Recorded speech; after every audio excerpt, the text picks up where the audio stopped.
Indonesia பகுதியை ஆண்ட ஸ்ரீவிஜய மன்னர் சூளாமணிவர்மன் சோழ நாட்டுல ஒரு புத்த விகாரம் கட்டணும்னு ஆசைப்படுறாரு. அதுக்கு சில தூதுவர்களை சோழ நாட்டுக்கு அனுப்பி ராஜராஜ சோழன் கிட்ட ஆதரவு கேட்க அனுப்புறாரு. இதுக்கு ராஜராஜ சோழன் ஒத்துக்கிட்டு இந்த புத்த விகாரத்துக்காக ஆனைமங்கலம்ங்கிற ஊரை தானமா கொடுக்கறாரு. இந்த நிலதானத்தை நடைமுறைப்படுத்த ராஜராஜ சோழன் ஒரு சாசன ஓலை அனுப்புறாரு. மன்னரோட உத்தரவை ஊர்ல இருக்கிற அதிகாரிகள் எல்லாரும் சேர்ந்து செயல்படுத்துறாங்க. கடைசியில இந்த புத்த விகாரம் நாகப்பட்டினத்துல ரொம்ப பெருசா கட்டப்படுது. அதுக்கப்புறம் ராஜராஜ சோழன் இறந்துடுறாரு. ஆனா அவர் கொடுத்த தானத்துக்கு ஆதாரமா ஓலை மட்டுமே இருக்கு. அதுக்கப்புறம் ஆட்சிக்கு வந்த ராஜேந்திர சோழன் ஓலையில இருந்த எல்லாத்தையும் ஒரு பெரிய செப்பேடுல போட்டு கொடுக்கிறாரு. இதுதான் ஆனைமங்கலம் செப்பேடு. இந்த 1000 வருஷ பழமையான பொக்கிஷத்தை நேர்ல பார்க்க தான் நான் நெதர்லாண்ட்ஸ்க்கு வந்திருக்கேன்.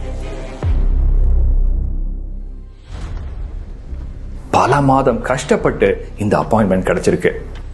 என்னோட அப்பாயின்மெண்ட்டுக்காக காத்துட்டு இருந்த நேரத்துல லைப்ரரியில உள்ள புக்ஸை பார்த்துட்டு இருந்தேன். திடீர்னு அங்க இருந்த ஸ்பெஷல் கலெக்ஷன் செக்ஷனுக்கு வர சொல்லி அழைப்பு வந்தது. இன்னும் கொஞ்ச நேரத்துல 1000 வருஷம் பழமையான சோழ பொக்கிஷத்தை பார்க்க போறோம்னு தெரிஞ்ச உடனே நெஞ்சு படபடக்க ஆரம்பிச்சது. ஒரு டேபிள்ல அந்த பிரம்மாண்ட பொக்கிஷத்தை எனக்காக தயாரா வச்சிருந்தாங்க.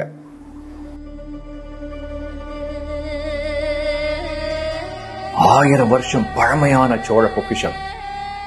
உள்ள நுழைஞ்சதும் அது முத தடவை என்னோட கண்ணுல பட ஏதோ இனம் புரியாத சந்தோஷம். எத்தனை நாள் கனவு! என் கண்ணுல நீர் வழிய கொஞ்ச நேரம் கண் இமைக்காம அதையே பார்த்துட்டு இருந்தேன். அதுக்கப்புறம் ஒவ்வொரு ஏடா வாசிக்க ஆரம்பிச்சேன். இந்த செப்பேடுல மொத்தம் 21 ஏடுகள் இருக்கு. மொத 5 ஏடுகள் சமஸ்கிருதத்திலையும் மீதி 16 ஏடுகள் தமிழ்லையும் இருக்கு. 14 இன்ச் நீளமும் 5 இன்ச் அகலத்தோட கிட்டத்தட்ட 30 கிலோ எடை கொண்டது.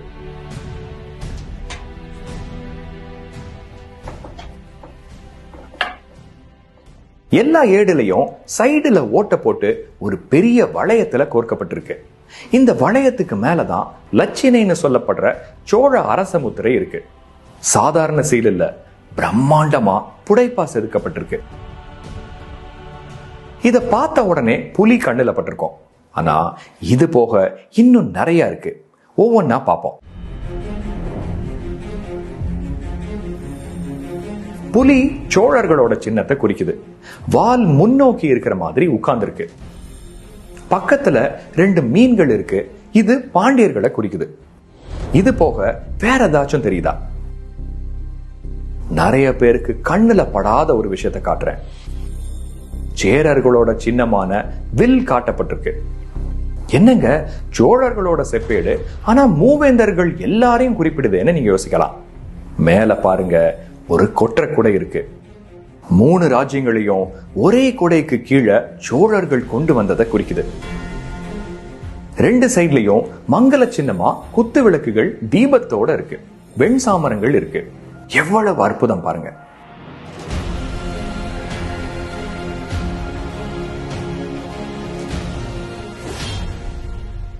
இப்போ இது எல்லாத்தையும் சுத்தி ஏதோ எழுத்துக்கள் இருக்கிற மாதிரி தெரியுதா? இது என்னதுன்னு பார்ப்போம். ராஜத் ராஜன்ய மக்குட ஸ்ரேணி ரத்னேஷு சாசனம் ஏதத் ராஜேந்திர சோழஸ்ய பரகேசரி வர்மணக.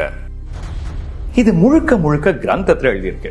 ராஜத் ராஜன்ய மக்குட ஸ்ரேணி ரத்னேஷு சாசனம் ஏதத் ராஜேந்திர சோழஸ்ய பரகேசரி வர்மணக. இதுல என்ன சொல்றாங்கன்னா, அரசர்களோட மகுடங்கள்ல ரத்னமா திகழக்கூடிய இந்த சாசனம் பரகேசரி வர்மனான ராஜேந்திர சோழனோடது. என்ன மாதிரி இருக்கு பாருங்க.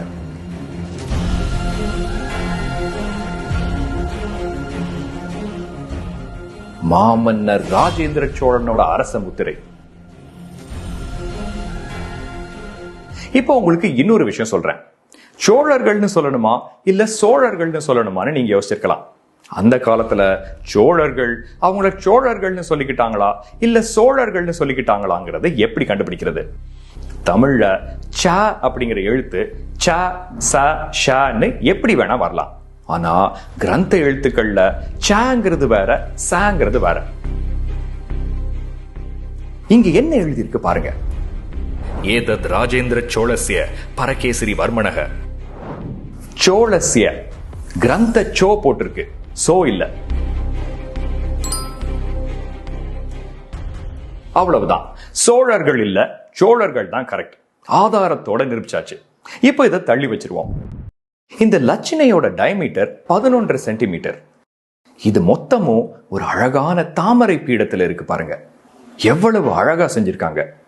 அரச முத்திரைனா இப்படிதான் இருக்கணுங்கிற மாதிரி 1000 வருஷத்துக்கு முன்னாடி பண்ணிட்டு போயிட்டாங்க. ரத்னேஷு சாசனம் ஏதத் ராஜேந்திர சோழஸ்ய பரகேசரி வர்மணக. சரி, இப்போ இதை எனக்கு பார்க்க வாய்ப்பு கிடைச்சிருக்கு.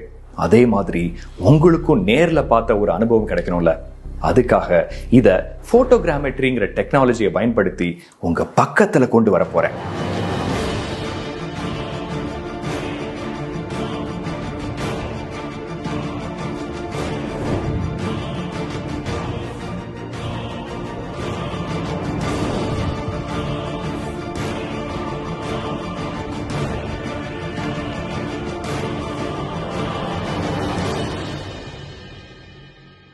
ராஜேந்திர சோழன் கைப்பட கொடுத்த 1000 வருஷ பொக்கிஷம் உங்க கண்ணு முன்னால.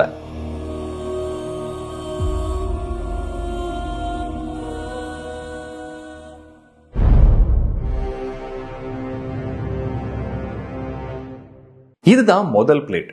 சமஸ்கிருதத்தில் இருக்கு, கிரந்தம் ஸ்கிரிப்ட்ல எழுதப்பட்டிருக்கு. இந்த செப்பேடோட சமஸ்கிருத பகுதியில் என்ன எழுதியிருக்குன்னா, சோழ வம்சாவளி முழுசையும் அவங்க பெருமைகளோட பதிவு செய்யப்பட்டிருக்கு. முதல்ல புராண அரசர்களை காட்டுறாங்க. சூரிய குலத்தை சேர்ந்த சோழர்களோட வம்சாவளியில முதலாவதா சூரியன். அதுக்கப்புறம் நிறைய புராண அரசர்கள் காட்டியிருக்காங்க. இதுல சோழன் அப்படின்னு ஒரு அரசன் இருந்ததாவும், இவர் பேரை தான் அதுக்கப்புறம் வந்த அரசர்கள் ராஜ்யத்தோட பேரா வச்சுக்கிட்டதா போட்டிருக்கு. அதுக்கப்புறம் அரச பட்டமான பரகேசரி, ராஜகேசரிங்கிற பேர்லயே 2 மன்னர்கள் இருந்ததா குறிப்பு இருக்கு. அதுக்கப்புறம் முற்கால சோழ மன்னர் கரிகால சோழனை குறிப்பிடுறாங்க. இவர் தான் கல்லணைங்கிற டேம கட்டினாருன்னு எல்லாரும் சொல்லிட்டு இருக்காங்க. ஆனா இவர் காவிரிக்கு கரை எடுத்தார் அப்படின்னு தான் போட்டிருக்கு. அதுக்கப்புறம் பிற்கால அரசர்கள் விஜயாலய சோழன்ல ஆரம்பிச்சு ராஜராஜ சோழன், ராஜேந்திர சோழன் வரைக்கும் அவங்க பெருமைகளோட சொல்லுது. இந்த செப்பேடு நம்ம வரலாறு தெரிஞ்சுக்கிறதுக்கு எவ்வளவு உதவியா இருக்கு பாருங்க.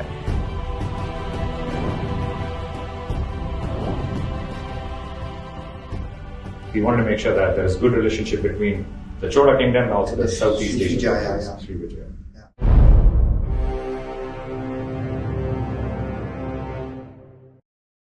இப்போ தமிழ் பகுதிக்கு வருவோம். இதுல என்ன எழுதி இருக்குன்னு உங்களுக்கு ஏற்கனவே சொல்லிட்டேன். இப்போ இதுல கொஞ்சம் உங்களுக்கு வாசிச்சும் காட்டுறேன். ஸ்வஸ்தி ஸ்ரீ கோனேரின்மை கொண்டான் க்ஷத்ரிய சிகாமணி வளநாட்டு. ஸ்வஸ்தி ஸ்ரீ கோனேரின்மை கொண்டான் க்ஷத்ரிய சிகாமணி வளநாட்டு பட்டின கூற்றத்து நாட்டார்க்கும். கிடாரத்தரையன் சூளாமணி பன்மன் நாகப்பட்டினத்தை எடுப்பிக்கின்ற சூளாமணி பன்ம விகாரத்து பள்ளிக்கு. இங்க பாருங்க, ஆனைமங்கலம்னு போட்டிருக்கு. இதுல ராஜராஜ சோழனோட மெய்கீர்த்தி போட்டிருக்கு.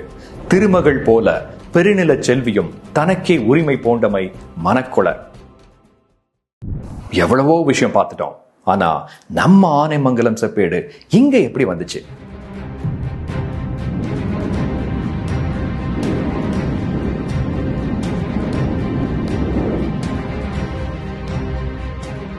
டச் ஈஸ்ட் இந்தியா கம்பெனியில வேலை பார்த்த ஃப்ளோரண்டியஸ் கேம்பர்னு ஒருத்தர் இதை நெதர்லாண்ட்ஸுக்கு 300 வருஷத்துக்கு முன்னாடி கொண்டு வந்திருக்காரு. தஞ்சாவூர்ல கொடுக்கப்பட்ட இந்த செப்பேடுக்கு இன்னைக்கு இருக்கிற பேரு லெய்டன் காப்பர் பிளேட்ஸ். முதல்ல இப்படி கூப்பிடுறதை நிறுத்தணும்.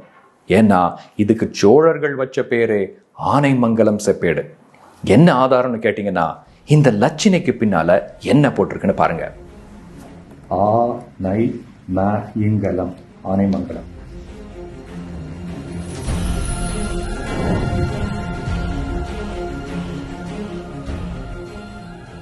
சரி, ஆனைமங்கலம் செப்பேடுகள் பத்தி முழுசா சொல்லிட்டேன், காட்டிட்டேன். இப்போ ஒரு பெரிய ட்விஸ்ட் இருக்கு. லெய்டன்ல சோழர் செப்பேடுகள் 1 இல்ல 2 இருக்கு. என்னது 2? என்னங்க சொல்றீங்கன்னு கேக்குறீங்களா? ஆனைமங்கலம் செப்பேடு வழங்கப்பட்டு கிட்டத்தட்ட 75 வருஷத்துக்கு அப்புறம் சோழ நாட்டை குலோத்துங்க சோழன் ஆட்சி பண்றாரு.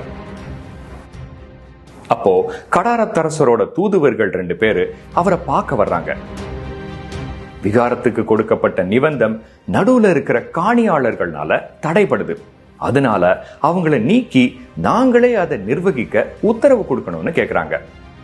அதுக்கு அவர் ஒத்துக்கிட்டு புதிய செப்பேடு வழங்குறார். எதுவும் இங்க பாதுகாக்கப்படுது. இதுக்கு பேரு லைடன் ஸ்மாலர் பிளேட்ஸ். குலோத்துங்க சோழனோட அரச முத்திரையோட இருக்கு. சபா சூடா ரத்னாய ஷாசனம் ஸ்ரீ குலோத்துங்க சோழஸ்ய ராஜ. வெறும் 3 பிளேட்ஸ் மட்டுமே இருக்கு. ஆனா எல்லாமே தமிழ்ல இருக்கு. கோவி ராஜகேசரி பன்மரான சக்கரவர்த்திகள் ஸ்ரீ குலோத்துங்க சோழதேவர். இவ்வளவு நேரத்துல என்னோட எக்ஸைட்மெண்ட் கொஞ்சம் கூட தணியல. ஆனா அதுக்குள்ள என்னோட அப்பாயின்மெண்ட் முடிஞ்சிருச்சு. ஆனைமங்கலம் செப்பேடுகள் என் கண்ணு முன்னாடி அப்படியே மறைஞ்சு போச்சு. ஏக்கமா இருந்தாலும் ஏதோ பெருசா சாதிச்சிட்டதா ஒரு மன திருப்தி. சரி, நிறைய காட்டிட்டேன். இப்ப வீடியோவை முடிச்சிடலாமா? கதையோட முடிவு என்னன்னு தெரிய வேணாமா? இப்பேற்பட்ட சூளாமணி விகாரம் இப்போ எங்க இருக்கு, எப்படி இருக்குன்னு தெரிய வேணாமா? ராஜராஜ சோழன் கொடுத்த நிபந்தத்துல பிரம்மாண்டமா உருவான சூளாமணி விகாரம் பல 100 வருஷத்துக்கு நாகப்பட்டினத்துல முக்கியமான புத்த மத தலமா விளங்குது. பலவித ராஜ்யங்களை பாக்குது. எத்தனையோ போர்களை தாண்டி நிக்குது. ஆனா அதுக்கப்புறம் எந்த வரலாற்று தடயமும் இல்ல. காலம் உருண்டோடுது. சூளாமணி விகாரம் கட்டப்பட்டு கிட்டத்தட்ட 800 வருஷத்துக்கு அப்புறம் 1846ல சர் வால்டர் எலியட் அப்படிங்கிற ஆங்கிலேயர் நாகப்பட்டினத்துல இடிபாடுகள்ல இருக்கிற ஒரு வித்தியாசமான உயரமான கோபுரத்தை கவனிக்கிறாரு.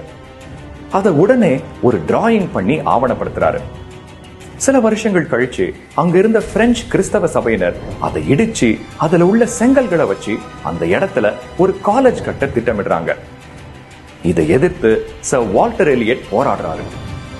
ஆனா கடைசியில இத மொத்தமா இடிச்சு தரமட்டமாக்குறாங்க.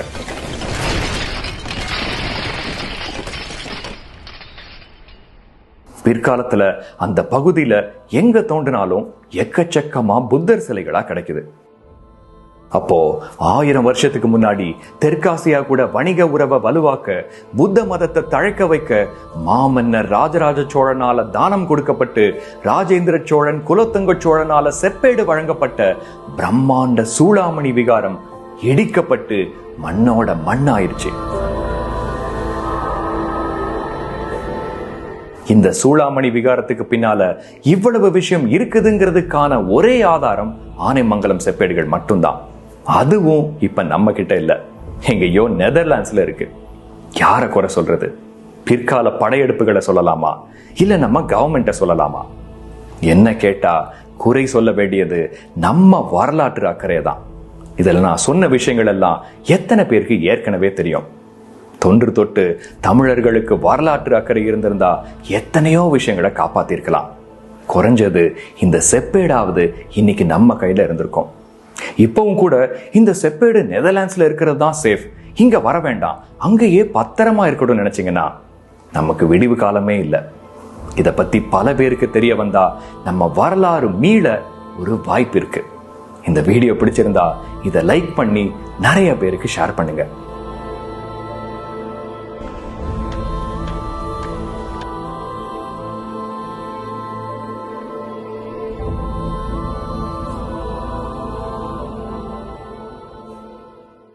சரி, ஆனைமங்கலம் செப்பேடை பத்தி உங்களுக்கு சொல்லி நேர்ல பார்த்த அனுபவத்தை கொடுத்ததுல எனக்கு ரொம்ப சந்தோஷம். இப்போ இதை விடையும் பழமையான பாண்டிய பொக்கிஷத்தை தேடி போவோமா? நம் பயணம் தொடரும்.